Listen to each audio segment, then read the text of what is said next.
Do you ever struggle to say the right words when someone close to you is hurting and going through a difficult time?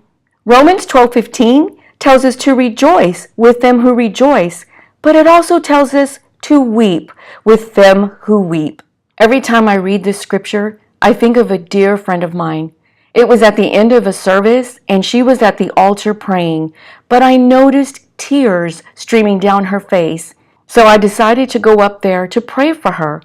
But when I got next to her, I couldn't even open my mouth to utter a prayer for her. I didn't know what she was crying about, but I could feel her sadness, and all I could do was put my arm around her and cry with her. I held her for a little while longer as she continued quietly crying, and when she opened her eyes and turned to me, all I could tell her, "I don't have the right words to tell you, but I can cry with you." Her response actually surprised me. She actually gave me the biggest smile, and she said, "You know what?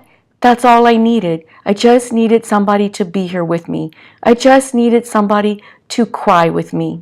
We don't always have to have the right words to say. Galatians 6:2 tells us to bear one another's burdens.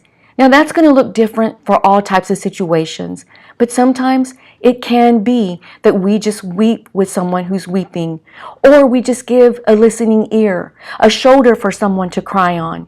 It's definitely easy to rejoice with them who do rejoice because we love to see other people happy. But let me encourage you to also weep with those who do weep.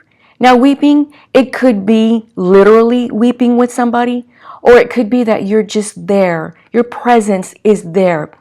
However that looks for you, allow God to work through you and in you to weep with those who weep so that you can grow in the Lord and influence the world all around you.